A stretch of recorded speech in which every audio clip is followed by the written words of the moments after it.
to Vision Academy YouTube classes. So today வந்து நம்ம என்ன பார்க்க போறோம் அப்படினா வந்து history of computerல ஆல்ரெடி வந்து நம்ம சில facts வந்து பார்த்திருப்போம். அதோட கன்க்ளூஷன் தான் வந்து நம்ம இன்னைக்கு பார்க்க போறோம். Okay.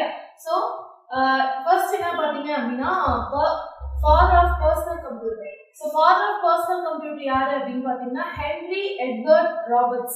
So father of computer வந்து டிஃபால்ட்டாவே உங்களுக்கு எல்லாருக்குமே தெரியும். So யாரு Charles Babbage. Okay.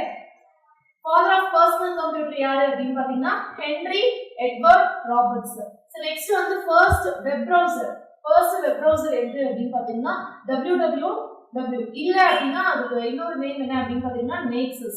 So next வந்து first GUI அப்படினா வந்து graphical user interface. Graphical user interface web browser எது அப்படினு பாத்தீங்கன்னா Mosaic. First graphical user interface web browser எது அப்படினு பாத்தீங்கன்னா Mosaic. Next இப்போ நம்ம கம்ப்யூட்டர் வந்து ரன் பண்ணிட்டோம், திருப்பி ஆன் பண்றோம், இந்த பூட்டிங் process இருக்குல்ல. சோ அந்த பூட்டிங் processக்கு பேர் என்ன அப்படினு பாத்தீங்கன்னா power on self test. இது ரொம்ப இம்பார்ட்டன்ட். ஒரு தடவை வந்து எக்ஸாம்ல கேட்பாங்க.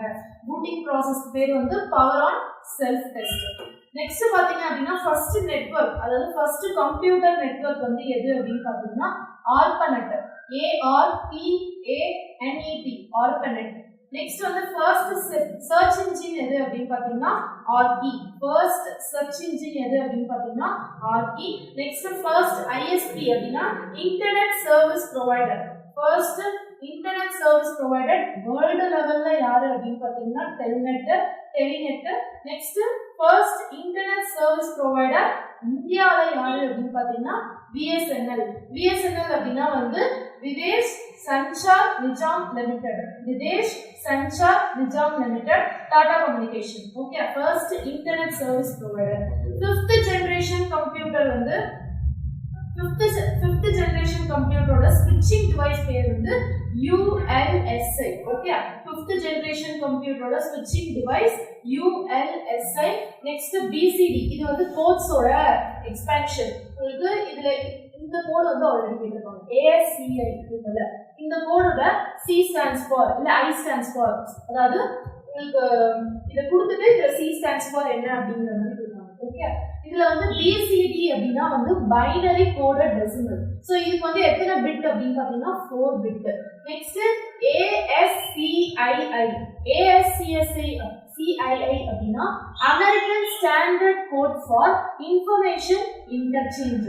American standard code for information interchange. Okay, next வந்து EASCII அப்படினா எக்ஸ்டெண்டட் AS, இதோட எக்ஸ்டென்ஷன் தான் இது. ஓகே, இதோட எக்ஸ்டென்ஷன் தான் ASCII யோட எக்ஸ்டென்ஷன் தான் EASCII. ஓகே, இதுக்கு வந்து எவ்வளவு பிட் அப்படினு பாத்தீங்கன்னா 7 பிட், இதுக்கு 8 பிட். ஓகே, நெக்ஸ்ட் பாருங்க extended binary coded decimal interchange code. இந்த பைனரி கோட் இருக்குல, இதோட எக்ஸ்டென்ஷன் தான் EBCDIC. ஓகே, சோ இதுக்கு எத்தனை பிட் அப்படினு பாத்தீங்கன்னா 8 பிட். நெக்ஸ்ட் பாருங்க யூனிகோட். யூனிகோடோட எக்ஸ்பான்ஷன் என்ன அப்படினு பாத்தீங்கன்னா unique, universal and uniform character encoding. Unique, universal and uniform character encoding. So இதுக்கு வந்து எத்தனை பிட் அப்படினு பாத்தீங்கன்னா 16 பிட். சோ யூனிகோடுக்கு வந்து 2.0 கூட இருக்கு. ஓகே, சோ யூனிகோடோட 2.0 வந்து 21 பிட். இந்த ASCII இருக்குல்ல, இந்த கோட் இருக்குல்ல, சோ இதோட ரேஞ்ச் வந்து 0 to 127 குள்ள இருக்கும். இந்த எக்ஸ்டெண்டட் ASCII இருக்குல்ல, இதோட ரேஞ்ச் வந்து 128 ல இருந்து 255 குள்ள இருக்கு. ஓகே, 128 ல இருந்து 255 குள்ள இருக்கு. ஓகே, சோ இதுதான் the remaining part. இந்த வீடியோ உங்களுக்கு யூஸ்ஃபுல்லா இருந்துச்சு அப்படினா கமெண்ட் பண்ணுங்க. Thank you.